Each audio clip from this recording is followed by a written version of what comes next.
with the pandemic that is going on in the world right now, pretty much everything in Phase 4 has been shifted and delayed at least once. And things aren't really getting that much better in the world right now, so we may have to be seeing another major slate change. But today's video is going to be all about how I think they can do this without really messing things up, and how they can still kind of keep things on schedule, kinda. So I'm just going to go through each movie that we had revealed at San Diego Comic-Con last year. I'm not going to go over the Disney Plus shows because we're not really completely sure what's going on with that, and that doesn't really, affect the movies too much, like, you know what I'm saying, maybe. But yeah, so let's get started with Black Widow. So this is the big reason that would really set off the domino effect, because if theaters are not open in November and Black Widow can't go out to theaters in November, then it's not happening. We're not going to see this movie in November, because they're not going to put this on Disney Plus. They're not going to put this on video on demand, because this has the possibility to be a billion-dollar franchise. It's been over a year since we've gotten a Marvel movie, so a lot of people are going to go see this movie. But if there's barely any theaters open, people won't go see it. So that's why I think this movie may possibly get delayed. Hopefully it doesn't. But Kevin Feige always has a backup plan just in case things go a little off the rails. And this is what I think the plan is. Because if Black Widow gets delayed, then like I said, it kind of has to set off a domino effect. And everything else will be delayed and shifted forward or back a little bit. So Black Widow is currently set for November. And if it gets delayed, then it could easily move into February, where the Eternals is currently supposed to be releasing. And I think Black Widow would actually work fairly well with a February release date, so that would go pretty well. And then we basically move on to continue it as the actual official MCU Phase 4 delay and slate shift went, where it's just a domino effect, like I said. Then Eternals will move into Shang-Chi's spot of May 2021.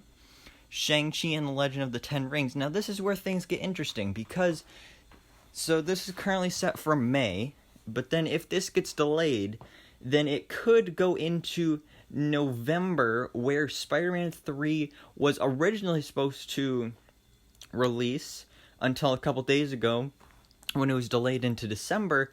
But I think that would be too close in between Shang-Chi and Spider-Man, because that would be less than a month, or maybe about a month in between.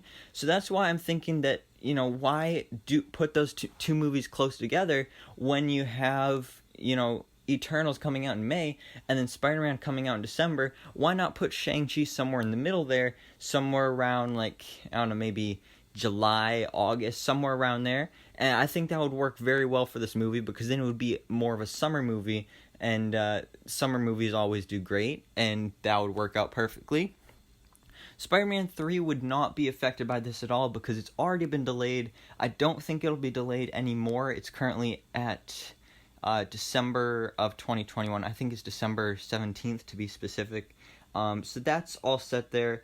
And this is actually really the main reason I'm making this video, because this being delayed into December really allows more space for delays in the earlier movies. And then because that isn't affected, and it was pretty much everything else affected, Thor: Love and Thunder would not be affected. That would still stay in February. And I actually have a video coming out either later today or probably tomorrow about Thor: Love and Thunder, some recent updates from Taika Waititi, and why that February release date is so good for the movie. So that will stay there. And then Doctor Strange in the Multiverse will stay in it's either May or April of 2021. I just know it's like early spring 2021. No, 2022. 2022, unfortunately, because it was delayed a whole year. So that will stay there. And so that's pretty much my idea of how they could do this thing.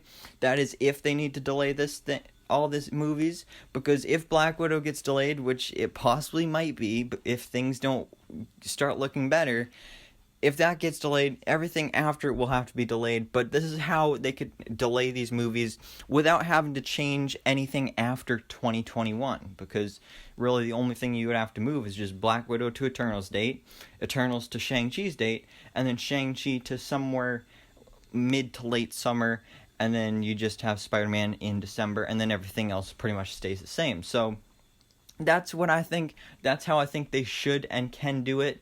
I'm not saying they should delay Black Widow unless they really need to, but they may need to. So yeah, what do you guys think about this? Let me know all your thoughts down in the comments below. Do you agree with my theory on how they could delay these movies if they have to? Or do you have any other ideas? Like I said, let me know all your thoughts down in the comments below. Thanks so much for watching. Please drop a like if you enjoyed this video, and hit that subscribe button so I can keep you up to date on everything that goes on in the Marvel life.